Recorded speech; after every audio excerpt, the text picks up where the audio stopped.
প্রথম স্ত্রীর অনুমতি কখনোই লাগতো না। পারমিশন ছাড়াই কি তাহলে দ্বিতীয় বিয়ে করতে পারবে? না, সালিসি পরিষদ রয়েছে, আরবিট্রেশন কাউন্সিল, সেই আরবিট্রেশন কাউন্সিলের অনুমতি লাগবে। বিশাল করে হেডলাইন দেওয়া হয়েছে, প্রথম স্ত্রীর অনুমতি ছাড়া একজন পুরুষ অর্থাৎ একজন স্বামী দ্বিতীয় বিয়ে করতে পারবে।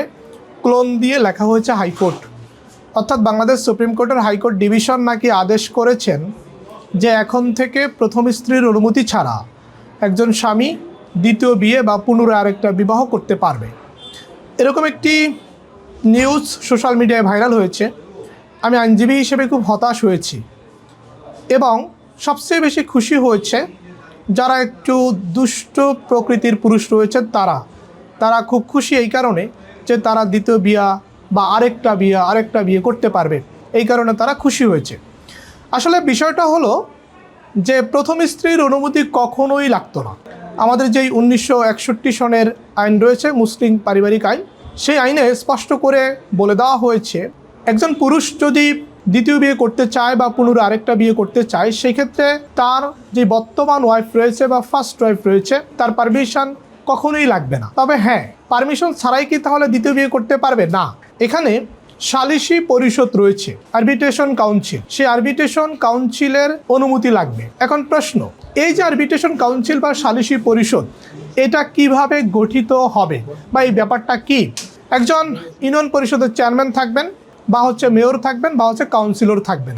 একজন থাকলো, স্ত্রী পক্ষের একজন প্রতিনিধি থাকবেন, স্বামী পক্ষের একজন প্রতিনিধি থাকবেন। জীবনের সব আয়োজন এখানে একসাথে।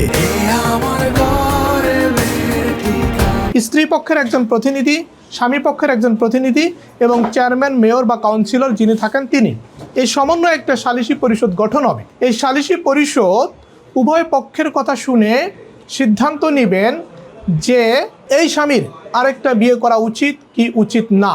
যদি দেখে যে না, পরিস্থিতি এরকম যে এই স্বামীর আরেকটা বিয়ে করা উচিত বা বাধ্যতামূলক হয়ে গেছে, ঠিক তখনই কিন্তু সালিসি পরিষদ অনুমতি দিয়ে দিবে।